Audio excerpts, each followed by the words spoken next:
సభా సరస్వతి నమః.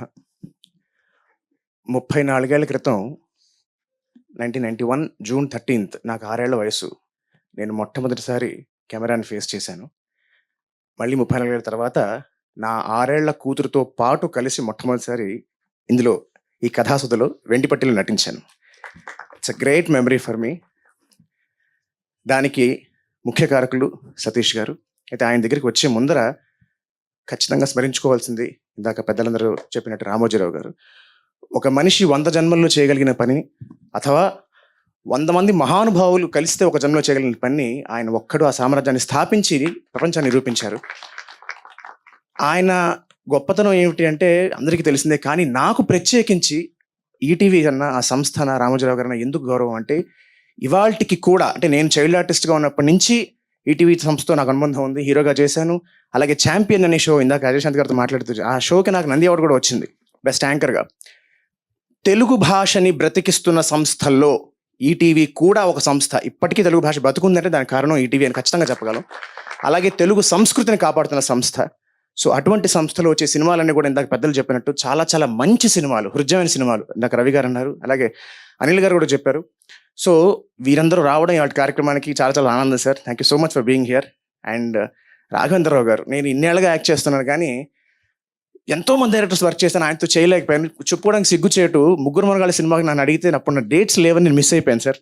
కానీ ఈటీవీ పుణ్యమాని, కథాసుధ పుణ్యమాని మీ కథలో ఇప్పటికే నటించే అవకాశం రాగలిగితే నా జన్మధన్యమని భావిస్తాను సార్. మీలాంటి మహానుభావుల దగ్గర పనిచేయడం నా అదృష్టం. అండ్ అలాగే ఇంకా ఈటీవీ సంస్థ, ఈటీవీ విన్ ఈ యాప్ వచ్చింది. నేను 2009లో 1940లో గ్రామం అని సినిమా చేశాను. సినిమాకి నేషనల్ అవార్డు వచ్చిన తర్వాత నేను నా చదువు కోసం బ్రేక్ తీసుకున్నాను. మన ఇండస్ట్రీ గురించి తెలిసిందే, కొన్నాళ్ళు మనం బ్రేక్ తీసుకుంటే ఇండస్ట్రీ కొన్నాళ్ళు బ్రేక్ ఇస్తుంది. అలా ఒక 7-8 ఏళ్ళు గడిచిపోయింది. ఆ తర్వాత నేను మళ్ళీ వచ్చాను, నేను చేస్తాను, నేను చేద్దాం అనుకుంటున్నాను. హీరోగా కాదు, I want be an actor, ఒక పర్ఫార్మర్ అవ్వాలనుకుంటున్నాను అని నేను చాలా కమ్యూనికేట్ చేస్తే అప్పటికే ఓటీటీ ప్లాట్ఫామ్స్ లేవండి. లీడ్ యాక్టర్ అనే టెర్మినాలజీ లేదు. అయితే హీరో లేదా హీరో ఫ్రెండ్ క్యారెక్టర్ లేదా తమ్ముడు క్యారెక్టర్ ఇంకోటి.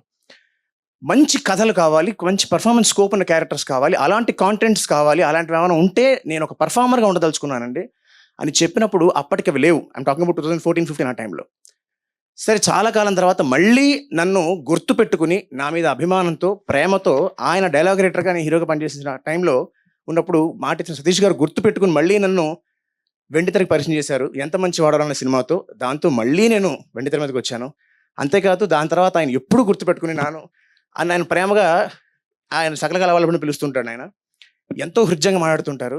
నాకు ఆయనలో ఉన్న రచయిత, దర్శకుడు ఎంత ఇష్టమో అంతకు మించి ఆయనలో ఉన్న మనిషి చాలా ఇష్టం.